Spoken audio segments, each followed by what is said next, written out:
You know, even as the Anituber with the most subscribers at the time, I just thought that it wasn't sustainable to keep doing this, and there was no way that I could ever get paid to make this a stable job. But did some people come around in that time to prove me wrong. Enter Misty Cronexia, Joey the Anime Man, Aki Dearest, and Noble, aka Lost Paws. These 4 creators in general blew up in the anime sphere. And when I said blew up, I meant on a magnitude we had never even come close to seeing before. Remember when I said I quit Anitube when I was one of the most subscribed creators at the time? Well, I had around 100,000 subscribers. It had taken me 6 years to reach that subscriber number, and I thought after 6 years, I had reached the ceiling for our community and our audience. The 4 of them all got to 1 million in like a year or 2. I'm not sure if that's the exact time scale, I'm sure they can tell you more accurately, but it felt like that to me. See, I always thought that there just wasn't enough of an audience to be able to make anime YouTube your job. Or if it was, then you just have to be happy with like table scraps and not paying rent every month. What the 4 of them proved was that not only was there an audience there, but this could be a job, and a successful one as well. And I think part of that is to do with the fact that a lot of them were making a very different style of content.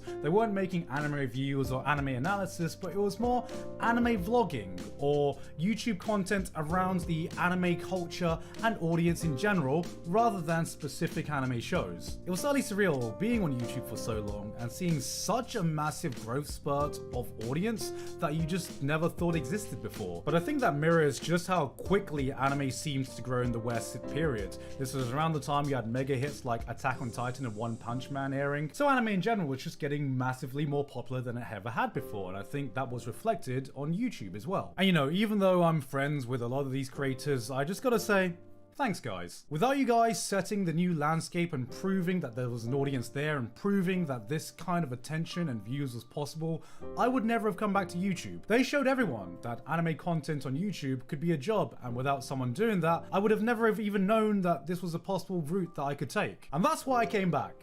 Well, that was 90% of the reason at least. The other 10% was, who the fuck are these kids on my turf? Let me show them how it's done. I'm gonna come take my crown back. I'm just fucking kidding.